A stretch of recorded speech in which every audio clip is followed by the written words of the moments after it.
안녕하세요. 호기심 많은 지성 여러분. 이 지적 여정에 오신 것을 환영합니다.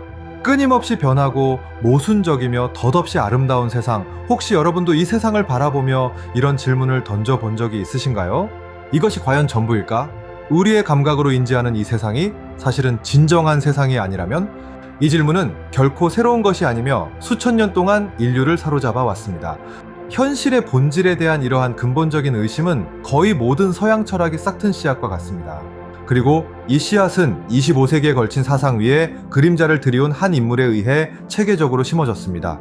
그의 본명은 아리스토클레스였지만 역사는 그를 그의 별명인 플라톤으로 기억하게 됩니다. 그는 전쟁의 혼돈과 정치의 부조리를 목격하며 진리를 위한 확고한 토대를 찾는 데 평생을 바쳤습니다. 오늘은 겉핥기식 요약을 하는 것이 아닙니다. 우리는 깊이 파고들 겁니다. 함께 그의 사상을 벽돌 하나하나 꼼꼼하게 해체해 볼 겁니다. 그의 사상이 시작된 원천, 즉 그의 사명을 규정했던 트라우마부터 그의 사상 체계의 완벽한 건축물까지 추적할 것입니다. 동굴벽에 비치는 흔들리는 그림자에서 선의 이데아의 눈부신 빛까지 여행하며 그의 완벽한 도시, 즉 국가론에 대한 비전이 왜 여전히 매혹적이면서도 논쟁적인지 탐구해 볼 겁니다. 우리를 이끌어갈 큰 질문은 이것입니다. 플라톤은 왜 민주주의와 우리가 보고 듣고 만지는 이 세상을 그토록 깊이 불신했을까요? 그리고 더 중요하게는 그는 지식, 도덕, 정의를 위한 닻으로서 어떤 더 높은 현실을 제시했을까요? 지적 안전벨트 꽉 매세요. 이제 역사상 가장 위대한 거인 중 한 명의 정신세계로 들어갈 준비가 되었으니까요. 이것이 바로 플라톤의 사상입니다. 시작하기 전에 짧은 안내 말씀드립니다. 이 내레이션의 생동감을 불어넣기 위해 여러분이 보고 계시는 이미지들은 인공지능 도구를 사용하여 생성되었습니다. 이것들을 하나의 캔버스이자 우리가 들려드릴 아이디어와 분위기를 설명하는 방식이라고 생각해 주세요. 항상 문자 그대로의 표현은 아니겠지만 여러분이 저와 함께 상상의 나래를 펼칠 수 있도록 돕는 시각적 동반자 역할을 할 것입니다. 진심으로 즐겨주시길 바랍니다. 철학자 플라톤을 이해하려면 먼저 인간 플라톤을 알아야 합니다. 그는 기원전 428년경 아테네의 가장 귀족적이고 부유한 가문 중 하나에서 태어났습니다. 그의 본명은 아리스토클레스였지만 플라톤은 어깨가 넓은 사람이라는 뜻의 별명이었다고 합니다. 아마도 그의 체격이나 넓은 이마 때문이었을 것입니다. 그는 엄청난 격동의 시기에 성장했으며 이 시기는 그의 세계관을 형성하는 데 결정적인 영향을 미쳤습니다. 아테네는 고대 세계의 문화적 중심지이자 페리클레스 시대 민주주의의 요람이었습니다. 하지만 젊은 플라톤이 살던 아테네는 위기 속에 있었습니다. 스파르타와의 파괴적인 펠로폰네소스 전쟁에 휩싸여 있었죠. 플라톤은 불안정, 선동 정치, 그리고 여론이 얼마나 쉽게 조작되어 도시의 파멸적인 결정을 초래하는지를 직접 목격했습니다. 대중에 대한 이러한 불신은 일찍부터 그의 마음에 심어졌습니다. 그러던 젊은 시절 그는 자신의 삶을 영원히 바꿀 한 사람을 만났습니다. 못생기고 돈도 없으며 꾸밈없이 아고라를 맨발로 걸어다니며 불편한 질문들을 던지던 남자였습니다. 그의 이름은 소크라테스였습니다.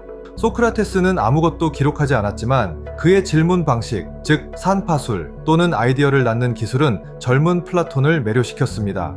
소크라테스는 아테네의 양심을 찌르는 등해였습니다. 소크라테스의 방법은 혁명적이었습니다. 소크라테스는 나는 내가 아무것도 모른다는 것을 안다고 단언했습니다.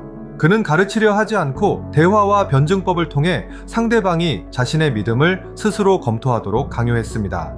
그는 사람들이 지식이라고 여기는 것이 근거 없는 의견, 즉 독사에 불과하다는 것을 계속해서 보여주었습니다. 플라톤에게 이것은 하나의 계시였고 진리를 탐구하려면 잘못된 확신을 허물어야만 했습니다. 그리고 기원전 399년 참사가 일어났습니다. 아테네 혼돈의 정점이었습니다. 갓 복원된 아테네 민주주의는 플라톤의 스승이자 델포이 신탁에 따르면 아테네에서 가장 현명한 사람이었던 소크라테스를 재판에 넘겼습니다. 혐의는 불경과 젊은이들을 타락시킨다는 터무니없는 것이었습니다. 그는 유죄 판결을 받고 독배를 마시고 죽음으로 이끌렸습니다. 소크라테스의 처형은 플라톤에게 근본적인 트라우마였습니다. 그것은 기존 정치 체제에 대한 그의 신뢰를 산산조각냈습니다. 민주주의, 즉 인민의 정부가 어떻게 가장 정의롭고 현명한 사람을 살해할 수 있단 말인가? 플라톤에게 이것은 단순한 오심이 아니었습니다. 사회가 근본적으로 병들어 있다는 최종적인 증거였습니다. 진리가 아닌 의견과 수사에 기반한 정치는 치명적이었습니다. 이 비극은 그의 삶의 사명을 결정적으로 만들었습니다. 플라톤은 문제가 단순히 누가 통치하느냐가 아니라 그들이 무엇을 아느냐에 있다고 결론지었습니다. 폴리스라고 불리는 도시국가는 정의, 진리, 선이 무엇인지 진정으로 이해하는 사람들에 의해 통치될 때만 구원받을 수 있다고 생각했습니다. 문제는 정치적인 것뿐만 아니라 인식론적인, 즉 지식의 문제였습니다. 진리를 위한 불변의 토대를 찾아야 했습니다. 소크라테스 사망 후 실망한 플라톤은 10년 넘게 아테네를 떠났습니다.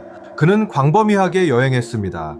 천년의 안정에 감탄하며 이집트에 갔다고 전해지며 이탈리아에서는 피타고라스 학파와 접촉했다고 합니다. 이 영향은 결정적이었습니다. 플라톤은 피타고라스 학파로부터 우주의 근본적인 현실이 물질적인 것이 아니라 수학적이라는 생각, 그리고 영혼의 불멸과 윤회에 대한 믿음을 흡수했습니다. 기원전 387년경 플라톤은 이제 40살이 되어 명확한 비전을 가지고 아테네로 돌아왔습니다. 그는 도시 외곽에 나무가 우거진 땅을 사서 영웅 아카데모스에게 헌정된 정원을 만들었습니다. 그곳에 그는 자신의 학교, 아카데미아를 설립했습니다. 이곳은 오늘날의 학교와는 달랐습니다. 본질적으로 서양 세계 최초의 대학이었습니다. 연구와 지적 훈련의 중심지였죠. 아카데미아 입구에는 기하학을 모르는 자는 이곳에 들어오지 말라는 글귀가 있었다고 전해집니다. 이것은 그의 프로젝트를 요약해줍니다. 아카데미아의 목표는 단순히 토론하는 것이 아니라 감각 세계를 넘어서는 마음을 훈련하는 것이었습니다. 수학의 정밀성을 발판 삼아 더 높은 철학적 진리에 도달하는 것이었죠. 그의 궁극적인 목표는 차세대 지도자, 즉 철인 왕을 양성하는 것이었습니다. 이제 그의 사상 체계의 핵심으로 들어가 봅시다. 플라톤은 해결 불가능해 보이는 철학적 논쟁을 물려받았습니다. 한편으로는 헤라클레이토스가 모든 것은 흐른다, 판타레이고 말했습니다. 감각 세계는 끊임없이 변하며 같은 강물에 2번 발을 담글 수 없다는 것이죠. 다른 한편으로는 파르메니데스가 변화는 환상이라고 주장했습니다. 진정한 존재는 하나이며 영원하고 불변하다고 했습니다. 누구의 말이 옳았을까요? 세상은 변화일까요? 아니면 영원불변일까요? 플라톤의 천재성은 바로 그의 답변이었습니다. 그는 말했습니다. 둘 다 옳다. 하지만 그들은 서로 다른 두 가지에 대해 이야기하고 있다는 것입니다. 플라톤은 이원론적 형이상학, 즉 2개의 다른 현실의 존재를 가정합니다. 첫 번째는 우리가 감각으로 인지하는 세상인 감각세계입니다. 이곳은 헤라클레이토스의 세계로 변화와 쇠퇴, 불완전함의 세계입니다. 물리적인 것들, 즉 모방품들의 세상입니다. 그러나 이 위에는 또 다른 영역이 존재합니다. 감각이 아닌 오직 이성으로만 파악될 수 있는 이성 세계입니다. 이곳은 파르메니데스의 세계로 영원불변하고 완벽한 영역입니다. 이것이 진정으로 현실적인 세계입니다. 사물로 이루어진 것이 아니라 형상 또는 우리가 이데아라고 부르는 것으로 이루어져 있습니다. 그리고 여기서 우리는 언어에 매우 정확해야 합니다. 플라톤이 이데아, 그리스어로는 에이도스라고 말할 때 그것은 여러분의 마음속에 있는 생각을 의미하는 것이 아닙니다.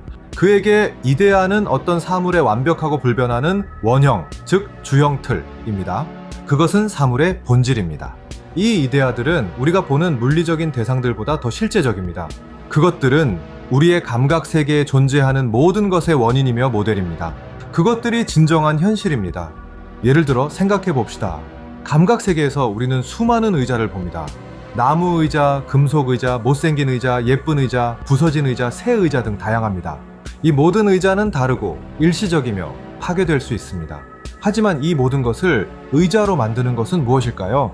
플라톤은 이 모든 의자가 이성세계에 존재하는 유일한 의자의 이데아에 참여하기 때문이라고 말할 것입니다. 그 이데아는 의자됨의 완벽한 개념이며 영원하고 파괴될 수 없습니다. 이는 모든 것에 적용됩니다. 우리는 정의로운 행위, 정의로운 사람, 정의로운 법을 봅니다. 이 모든 것은 정의의 이데아의 불완전한 발현입니다. 아름다운 멜로디를 듣거나 아름다운 석양을 봅니다. 그것들은 아름다움의 이데아에 참여하기 때문에 아름다운 것입니다. 이데아가 없다면 감각 세계는 이해할 수 없는 혼돈이 될 것입니다. 이데아는 세상의 질서와 이해 가능성을 부여하는 존재입니다. 특징을 요약해 봅시다. 이데아는 객관적이며 우리의 마음에 의존하지 않습니다. 영원하며 생겨나지도 소멸하지도 않습니다. 불변하며 결코 변하지 않습니다. 보편적이며 각 사물 범주마다 하나의 이데아만 존재합니다. 그리고 이성 누스으로만 파악될 수 있는 지성적인 것입니다. 반면에 감각적인 것들은 주관적이고 일시적이며 변화하고 다수이며 오직 감각으로만 파악됩니다. 이 두 세계의 관계는 무엇일까요? 플라톤은 두 가지 핵심 개념을 사용합니다.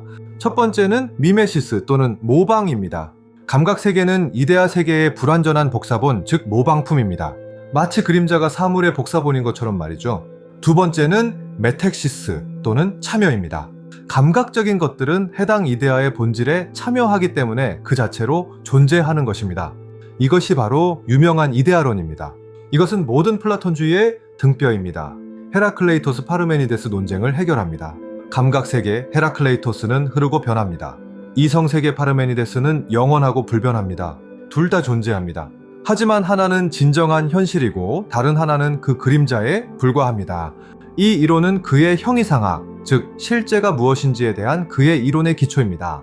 자, 플라톤은 여기서 멈추지 않습니다. 이데아 세계는 완벽한 주형 틀들의 혼돈이 아닙니다. 그것은 조직되어 있고 위계적인 구조를 가지고 있습니다. 현실과 진리의 피라미드입니다. 모든 이데아가 같은 가치나 중요성을 가지는 것은 아닙니다. 이 위계를 이해하는 것은 우리가 어떻게 지적으로 진리를 향해 상승할 수 있는지를 이해하는 데 핵심적입니다. 그것은 지식의 지도입니다. 이 피라미드의 맨 아래에는 감각적인 사물들의 이데아가 있습니다. 예를 들어 나무의 이데아, 말의 이데아 또는 컵의 이데아 같은 것들입니다. 그것들은 우리가 일상세계에서 접하는 물리적 대상들의 원형입니다. 그것들은 이성세계의 첫 번째 단계, 가장 낮은 단계이지만 이미 특정한 나무나 컵보다 훨씬 더 실제적입니다. 위계에서 한 단계 올라가면 수학적 개념들의 이데아를 발견합니다. 같음의 이데아, 하나됨의 이데아, 삼각형의 이데아, 원의 이데아와 같은 것들입니다. 모래 위에 그려진 어떤 삼각형도 완벽하지 않지만 모든 삼각형은 삼각형의 이데아를 모방합니다. 이 이데아들은 물리적 대상들의 이데아보다 더 순수하고 더 추상적이며 더 고상합니다. 이것이 바로 기하학의 아카데미아에서 그토록 중요했던 이유입니다. 더 위로 올라가면 우리는 정점에 가까워집니다. 이곳에는 윤리적, 미학적 가치들의 이데아가 자리 잡고 있습니다. 정의의 이데아, 아름다움의 이데아, 진리의 이데아 같은 것들이죠. 이것들은 플라톤에게 가장 중요했던 이데아들입니다. 그에게 어떤 행위는 정의의 이데아에 참여하는 한에서만 정의로운 것입니다. 그것들은 인간의 삶을 지배해야 할 원리들입니다. 그리고 피라미드의 가장 높은 정점, 다른 모든 이데아들 위에 최고의 이데아가 존재합니다. 이데아들 중에 이데아, 다른 모든 이데아에게 존재와 현실을 부여하는 이데아, 그것이 바로 선의 이데아입니다. 선 아가톤 플라톤의 가장 중요하고 어려운 개념입니다. 그것은 신이 아니지만 신과 유사한 기능을 수행합니다. 모든 것의 궁극적인 원인입니다. 감각 세계의 모든 것이 태양빛 덕분에 존재하듯이 이성 세계의 모든 이데아는 선에 참여함으로써 존재하고 진실합니다. 그것은 모든 존재와 모든 이해 가능성의 원천입니다. 플라톤은 이것이 엄청나게 추상적이라는 것을 알고 있었습니다. 그래서 그는 자신의 저서 국가론에서 이를 설명하기 위해 가장 유명한 비유 중 하나를 사용합니다. 바로 태양의 비유입니다. 그는 대화 상대에게 눈, 시각, 보이는 대상, 그리고 태양 사이의 관계를 생각해보라고 요청합니다. 눈은 볼 수 있고 대상은 보일 수 있지만 세 번째 것이 없으면 서로 상호작용할 수 없습니다. 그 세 번째 것은 물론 태양의 빛입니다. 태양은 시각도 아니고 보이는 대상도 아니지만 시각이 보게 하고 대상이 보이게 하는 원인입니다. 게다가 태양은 보이는 대상들의 존재의 원인이기도 하며 그것들에게 생명과 성장을 부여합니다. 태양은 보이는 세계의 왕이며 시각과 존재를 모두 부여합니다. 이제 플라톤은 이 비유를 이성 세계에 적용해보라고 말합니다. 눈은 영혼 또는 이성입니다. 보이는 대상은 이데아입니다. 시각은 지식 에피스테메입니다. 그리고 태양은 선의 이데아입니다.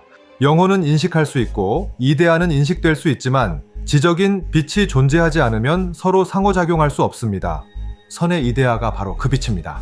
선은 지식도 아니고 진리도 아니지만 지식이 알게 하고 진리가 알려지게 하는 원인입니다. 그리고 태양과 마찬가지로 선은 다른 이데아들의 존재와 본질의 원인이기도 합니다. 그것은 모든 존재와 모든 진리의 원천입니다.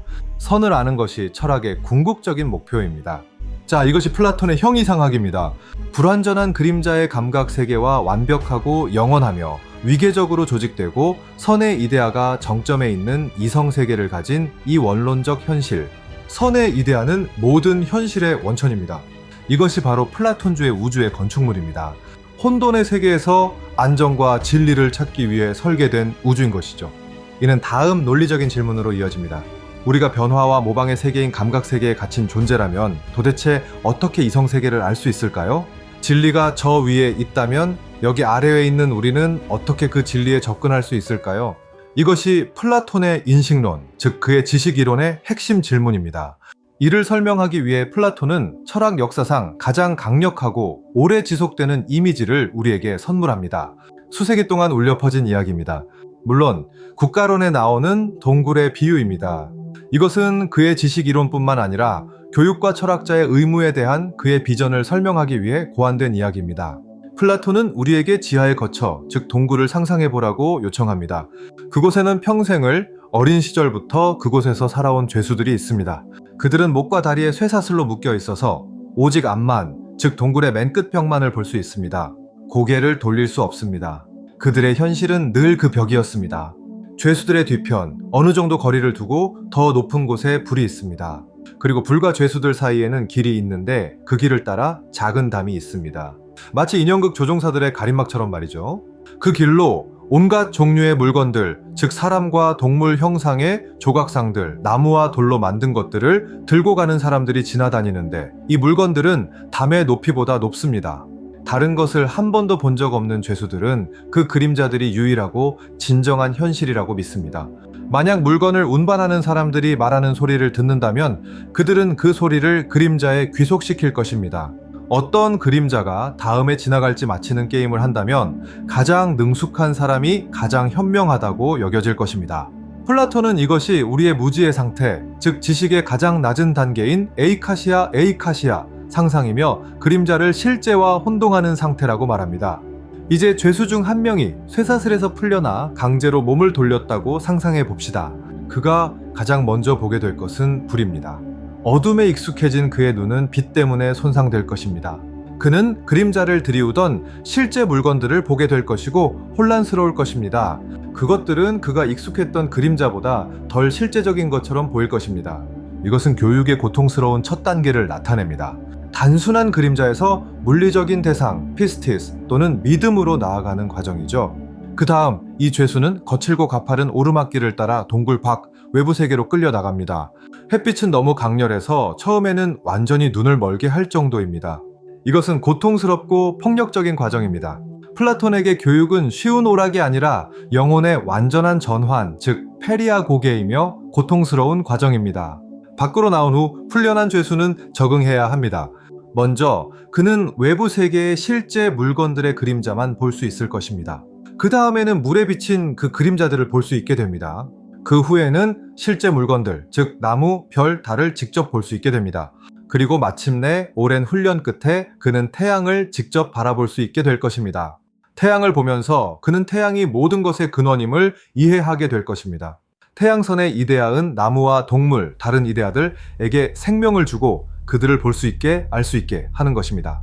이 사람은 에피스테메, 즉 진정한 지식에 도달했습니다. 그는 이데아 세계를 관조했습니다. 그는 철학자가 된 것입니다. 하지만 이야기는 여기서 끝나지 않습니다. 이제 깨달음을 얻은 이 철학자는 어둠 속에 있는 옛 동료들에게 연민을 느낍니다. 그는 동굴로 돌아가야 할 의무감을 느낍니다. 다른 사람들을 해방시키기 위해 그들이 진짜라고 믿는 세상이 그림자 극장에 불과하다고 말해주기 위해 다시 어둠 속으로 내려갑니다. 그리고 여기서 비극이 시작됩니다. 그가 돌아왔을 때 이제 빛에 익숙해진 그의 눈은 어둠 속에서 잘 볼 수 없습니다. 그는 그림자를 판단하는데 서투른 모습을 보입니다. 다른 죄수들은 그를 비웃습니다. 그들은 그의 외부 여행이 그를 망쳤고 눈을 멀게 했다고 믿습니다. 그를 미친 사람으로 취급합니다. 플라톤은 음울하게 결론을 내립니다. 만약 철학자가 다른 사람들을 해방시키려 하고 그들을 억지로 위로 끌어올리려 한다면 그들은 할 수만 있다면 그를 죽이지 않을까? 이것은 소크라테스의 죽음에 대한 직접적이고 쓰라린 언급입니다. 진리를 본 철학자는 이해받지 못하고 사회에 의해 거부당합니다. 사회는 진리의 고통스러운 빛보다 그림자의 안락함을 선호하기 때문입니다. 이 비유는 그의 사상 체계를 완벽하게 요약해줍니다. 하지만 플라톤은 또 다른 이미지, 즉 선분 비유로 이를 더욱 형식화합니다. 감각 세계와 이성 세계를 나타내는 두 개의 불균등한 부분으로 나뉜 선을 상상해보라고 요청합니다. 그리고 그 각 부분이 같은 비율로 다시 나뉩니다. 이것은 우리에게 4가지 수준의 지식을 제공합니다. 가장 낮은 부분, 감각 세계에는 동굴의 그림자를 보는 에이카시아 상상가 있습니다. 그리고 물리적 대상, 조각상을 보는 피스티스 믿음가 있습니다. 이 둘은 모두 독사 의견입니다. 위쪽 부분, 이성 세계에는 기하학과 수학을 사용하는 디아노이아, 추론, 동굴 밖에서 반사된 것을 보는 것가 있습니다. 그리고 정점에는 이데아와 선의 순수한 철학적 관조 뇌시스 지성, 태양을 보는 것가 있습니다. 이 둘은 모두 에피스템의 지식입니다. 하지만 퍼즐 조각 하나가 남아 있습니다. 우리가 동굴에서 태어났다면 어떻게 외부 세계를 기억할 수 있을까요? 플라톤은 아남네시스, 즉 상기설을 소개합니다. 그는 우리의 영혼이 불멸이라고 주장합니다. 이 몸으로 태어나기 전에 우리의 영혼은 이데아 세계에 살면서 이데아들을 직접 관조했습니다. 출생의 트라우마가 우리에게 모든 것을 잊게 했습니다. 그러므로 배운다는 것은 새로운 정보를 습득하는 것이 아니라 영혼이 이미 알고 있던 것을 기억해내는 것입니다. 현실과 지식에 대한 이러한 복잡한 비전은 플라톤이 다른 모든 것을 구축하는 기초입니다. 그의 형이상학 이데아론과 그의 인식론, 동굴의 비유은 순전히 이론적인 연습이 아닙니다. 그것들은 그에게 정말로 중요한 질문에 답하기 위한 필수적인 토대입니다. 우리는 어떻게 살아야 하는가? 덕이란 무엇인가? 이것이 그의 윤리학입니다. 플라톤에게 윤리학은 심리학, 즉 그의 영혼론 푸시케에서 시작됩니다. 영혼은 우리에게 가장 중요한 부분입니다. 그것은 불멸하고 신성하며 육체에 일시적으로 갇혀 있습니다. 소마세마, 육체는 무덤이다 라는 유명한 문구. 육체는 욕망과 감각으로 인해 주의를 산만하게 하고 부패시키는 원천입니다. 그것은 우리를 동굴에 묶어둡니다. 하지만 우리는 왜 내적인 갈등을 느낄까요? 왜 때로는 무엇이 옳은지 알면서도 반대로 행동할까요? 이를 설명하기 위해 플라톤은 자신의 대화록 국가론과 파이드로스에서 영혼이 단순하지 않다고 제안합니다. 영혼은 세 부분, 즉 우리 안에 공존하는 3가지 종류의 영혼으로 나뉩니다. 이것이 영혼 3분설입니다. 플라톤은 또 다른 위대한 비유, 즉 대화록 파이드로스에 나오는 날개 달린 마차의 비유로 이를 설명합니다. 영혼은 2마리의 말이 끄는 마차와 같고 마부나 마차꾼에 의해 조종됩니다. 마부는 영혼의 이성적인 부분 로기스티콘을 나타냅니다. 그것은 우리의 이성, 즉 생각하고 계산하고 진리를 탐구하는 능력입니다. 그 자연스러운 위치는 머리입니다. 첫 번째 말은 고귀하고 혈통이 좋으며 희고 온순합니다. 그것은 영혼의 기계적인 또는 정신적인 부분 티무에이데스를 나타냅니다. 그것은 명예, 야망, 정당한 분노, 용기, 그리고 의지의 원천입니다.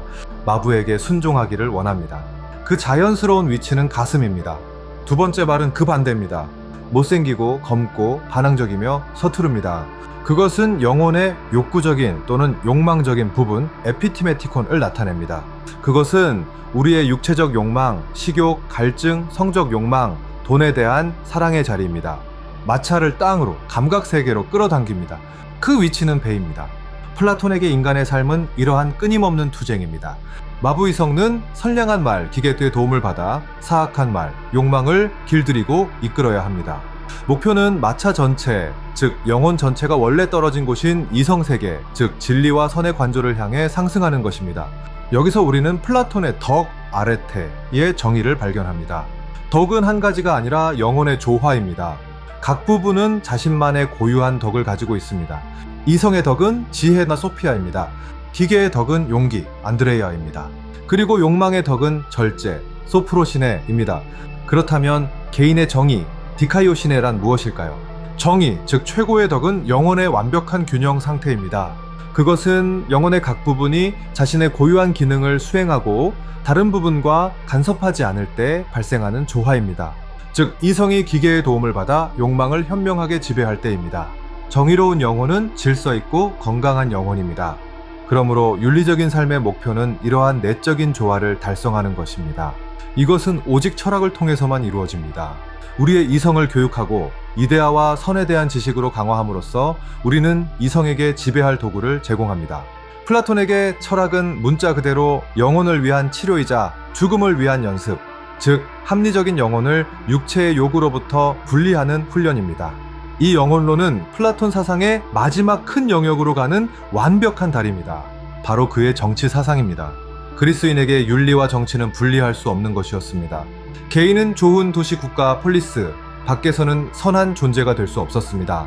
플라톤은 영혼 미시 세계과 도시 거시 세계 사이에 동형성, 즉 구조적 상응 관계가 있다고 굳게 믿었습니다. 그의 정치 사상의 걸작은 물론 국가론입니다. 이 대화록이 실용적인 정치 계획이 아니라는 것을 이해하는 것이 중요합니다. 그것은 사유실험, 즉 유토피아입니다. 대화는 질문으로 시작됩니다. 정의란 무엇인가? 소크라테스와 그의 친구들은 그것을 정의하는데 실패하고, 그래서 소크라테스는 하나의 사고 실험을 제안합니다. 대여 큰 것, 즉 도시에서 정의를 찾아본 다음 그것을 개인에게서도 찾을 수 있는지 살펴보자. 그렇게 그들은 말로 칼리폴리스, 즉 아름다운 도시 또는 이상적인 도시를 구축합니다. 그리고 놀랍게도 플라톤의 이상 도시는 인간 영혼과 동일한 3분적 구조를 가집니다. 사회는 출생이나 부가 아니라 각 개인 영혼의 자연적인 적성에 따라 세 계층 또는 계급으로 나뉩니다. 사회 기반에는 생산자들이 있습니다. 그들은 농부, 장인, 상인입니다. 그들의 영혼에서는 욕구적인 부분, 검은 말이 지배적입니다. 그들은 인구의 대부분을 차지합니다. 그들의 기능은 도시의 물질적 필요를 제공하는 것입니다. 그들의 주요 덕은 절제여야합니다. 자신의 위치를 받아들이고 부에 대한 욕망을 통제하는 것이죠. 다음 단계에는 수호자 또는 군인 수호자들이 있습니다. 그들은 도시의 군대이자 경찰입니다. 그들의 영혼에서는 기계적인 부분, 흰말이 지배적입니다. 그들은 용기와 고귀한 정신으로 선발됩니다. 그들의 기능은 도시를 외부의 적과 내부의 위협으로부터 방어하는 것입니다. 그들의 주요 덕은 용기입니다. 그리고 도시의 정점에는 완전한 수호자 또는 통치자들이 있습니다. 그들은 엘리트 중에 엘리트로 수십 년간 가장 엄격한 신체적, 수학적, 철학적 교육을 거쳐 선발됩니다. 그들의 영혼에서는 이성적인 부분 마부이 지배적입니다. 그들의 기능은 도시를 통치하는 것입니다. 그들의 주요 덕은 지혜입니다. 그렇다면 도시에서의 정의란 무엇일까요? 영혼에서의 정의와 정확히 같습니다. 정의는 각 계층이 자연적으로 부여받은 기능만을 수행하고 다른 계층과 간섭하지 않을 때 발생하는 조화입니다. 즉, 생산자는 생산하고 수호자는 방어하며 통치자는 통치하는 것입니다. 어떤 간섭이든 통치하려 하는 생산자든 그것은 불의이며 혼돈으로 이어집니다. 그리고 이것은 플라톤의 가장 유명하고 논란이 많은 제안으로 이어집니다. 누가 통치해야 하는가? 그 대답은 그의 전체 체계의 논리적인 결과입니다. 통치자는 동굴에서 나와 이데아 세계를 보도록 훈련받고 선의 이데아를 관조한 사람이어야 합니다. 통치자는 철학자여야 합니다. 그리하여 철인 왕의 개념이 탄생합니다. 플라톤은 단호하게 말합니다. 철학자가 도시를 다스리거나 지금 왕과 통치자라고 불리는 사람들이 진정하고 제대로 된 방식으로 철학을 하지 않는 한 도시의 불행은 물론 인류의 불행도 끝나지 않을 것이다. 오직 선을 아는 자만이 좋은 도시를 만들 수 있습니다. 오직 진리를 사랑하고 물질적인 권력을 경멸하는 자만이 그것을 행사할 자격이 있습니다. 이 통치자들이 부패하지 않도록 플라톤은 가장 급진적인 조치들을 도입합니다. 수호자 및 통치자 모두 은사유 재산을 소유하는 것이 금지됩니다. 그들은 공동 숙소에서 생활하고 공동 식탁에서 식사할 것입니다. 그들은 황금이나 은을 가지지 않을 것입니다. 그들의 영혼이 황금이기 때문입니다. 이것은 부패와 탐욕을 제거합니다. 더욱 논란이 되는 부분입니다. 플라톤은 수호자 계층을 위해 전통적인 가족 제도를 폐지합니다. 결혼과 출산은 국가에 의해 통제될 것이며 최고의 후손을 생산하기 위한 조작된 짝짓기 축제, 우생학에서 이루어질 것입니다. 아이들은 태어나자마자 어머니와 분리되어 공동보육시설에서 길러질 것이며 친부모가 누구인지 알지 못할 것입니다. 목표는 모든 수호자들이 오직 국가에만 충성하는 하나의 가족으로 여기게 하는 것입니다. 교육이 모든 것의 핵심입니다. 그것은 엄격한 국가 시스템입니다. 남성과 여성은 같은 교육을 받는데 이것은 급진적인 생각이었습니다. 체육과 음악으로 시작하여 10년간 수학, 천문학, 기하학을 배웁니다. 그 다음 5년간 변증법, 철학을 배웁니다. 이후 15년간 군사 및 행정 업무에 봉사합니다. 마침내 50세가 되면 가장 뛰어난 자들이 선의 이데아를 관조하고 통치하기 위해 상승합니다. 이것이 바로 칼리폴리스입니다. 전체주의적이고 공산주의적이며 귀족적인 유토피아입니다. 혈통이나 돈의 귀족 정치가 아니라 지성의 귀족 정치입니다. 그것은 오직 하나의 목적을 위해 설계되었습니다. 바로 안정입니다. 소크라테스를 죽인 민주주의적 혼돈에 대한 플라톤의 해독제입니다. 이성이 다스리고 기계가 방어하며 욕망이 복종하는 도시입니다. 그것은 정의로운 도시입니다. 플라톤은 민주주의에 대해 환상을 품지 않았습니다. 그에게 민주주의는 참주정으로 가는 마지막 단계였습니다. 그는 민주주의를 욕망의 통치라고 정의합니다. 완전한 자유무정부 상태가 대중을 자신의 욕망의 노예로 만들고 가장 저급한 열정에 호소하는 선동적인 지도자를 선택하게 하여 결국 질서를 유지하기 위해 폭군이 되는 체제입니다. 오늘날까지 울려 퍼지는 비판입니다. 플라톤의 국가론은 기념비적인 작품입니다. 그것은 역사상 최초의 체계적인 유토피아입니다. 비록 그의 많은 사상, 우생학, 예술 검열, 가족제도 폐지, 이 오늘날 우리에게는 섬뜩하게 느껴질지라도 그 중심성은 부인할 수 없습니다. 그것은 우리에게 질문을 던지도록 강요합니다. 정의란 무엇인가? 누가 통치해야 하는가? 완전한 안정의 대가는 무엇인가? 플라톤의 사상은 너무나 방대해서 거의 즉시 비판을 불러일으켰습니다. 그리고 가장 중요한 비판은 그의 뛰어난 제자로부터 나왔습니다. 아카데미아에서 20년간 공부한 후 자신의 학교를 세운 젊은이였습니다. 그의 이름은 아리스토텔레스였습니다. 아리스토텔레스는 플라톤을 존경했지만 가장 근본적인 지점에서 의견을 달리했습니다. 아리스토텔레스는 이데아론을 거부했습니다. 그에게 현실은 분리된 이성세계에 있지 않았습니다. 의자의 본질이나 형상은 플라톤적인 천상에 존재하지 않습니다. 그것은 모든 물리적인 의자 안에 존재합니다. 본질적으로 생물학자였던 아리스토텔레스는 이데아를 하늘에서 내려와 감각세계에 두었습니다. 그에게 유일한 현실은 우리가 보고 만지는 이 세상, 즉 진료와 형상의 결합이었습니다. 아리스토텔레스는 또한 제3인 논증으로 알려진 유명한 논리적 비판을 제기했습니다. 그는 말했습니다. 두 사람 남자 1과 남자 2 사이의 유사성을 설명하기 위해 그 둘 모두가 참여하는 인간의 이데아, 남자 3가 필요하다면 남자 1과 인간의 이데아 사이의 유사성은 무엇으로 설명할 것인가? 당신은 네 번째 이데아, 제3의 인간을 필요로 할 것이고 이런 식으로 무한히 계속될 것이다. 이것은 무한퇴행이며 아리스토텔레스에게는 이데아론을 무효화하는 것이었습니다. 이러한 비판에도 불구하고 플라톤의 유사는 헤아릴 수 없습니다. 불멸의 영혼과 완벽한 진리 및 선의 초월적 영역에 대한 그의 사상은 종교적 사상에 흡수되었습니다. 기원 후 3세기에 플로티노는 선의 이데아를 신성한 원천인 일자, The One로 재해석한 신플라톤주의를 창시했습니다. 이 철학은 플라톤주의를 기독교와 융합시켜 중세신학을 형성한 성 아우구스티누스에게 막대한 영향을 미쳤습니다. 하지만 20세기에는 플라톤이 가장 맹렬한 비판자들을 마주했습니다. 철학자 칼 포퍼는 그의 저서 열린 사회와 그 적들에서 플라톤을 전체주의의 철학적 아버지로 비난했습니다. 포퍼는 칼리폴리스가 엄격한 국가 통제, 검열, 우생학, 그리고 민주주의에 대한 거부로 인해 20세기 파시스트 및 공산주의 정권의 직접적인 조상이었다고 주장했습니다. 그러나 가장 혹독한 비판자들조차도 그의 위대함을 인정합니다. 플라톤은 모든 것에 대해 체계적으로 질문한 최초의 인물이었습니다. 현실이란 무엇인가? 지식이란 무엇인가? 정의란 무엇인가? 사랑이란 무엇인가? 영혼이란 무엇인가? 예술의 목적은 무엇인가? 거의 모든 서양 철학을 2500년 동안 지배해온 논쟁들이 이미 플라톤의 대화록에 담겨 있습니다. 그래서 20세기 철학자 엘프리드 노스 화이트헤드가 그의 유명한 말을 남겼습니다. 그는 모든 유럽 철학 전통이 플라톤에 대한 일련의 각주로 이루어져 있다고 말했습니다. 그가 모든 사람이 플라톤주의자였다고 말하려 한 것이 아니라 모든 사람이 그가 제기한 질문에 그가 설정한 용어로 답해야 했다는 뜻입니다. 플라톤에 동의하든 반대하든 그를 무시할 수는 없습니다. 결국 플라톤의 사상은 기념비적인 체계입니다. 그것은 혼돈과 불의의 문제에 대한 대담하고 급진적인 답변입니다. 그는 우리에게 선택을 제시합니다. 덧없는 쾌락과 변하는 의견을 쫓으며 그림자의 세계에 살 것인가? 아니면 영원한 진리, 절대적인 정의, 불변의 선의 영역을 향한 고통스러운 철학적 상승을 시도할 것인가? 그것은 동굴과 태양 사이의 선택입니다. 플라톤의 사상 속으로 떠나는 이 심오한 지적 여정에 함께 해주셔서 감사합니다. 여러분에게 매력적이었기를 바라며 무엇보다 생각할 거리를 던져주었기를 바랍니다. 그것은 밀도 높은 사상이지만 오늘날 우리가 어떻게 생각하는지 이해하는데 필수적입니다. 우리는 동굴의 비유, 이데아, 영혼, 철인왕, 그리고 그의 거대한 유산을 다루었습니다.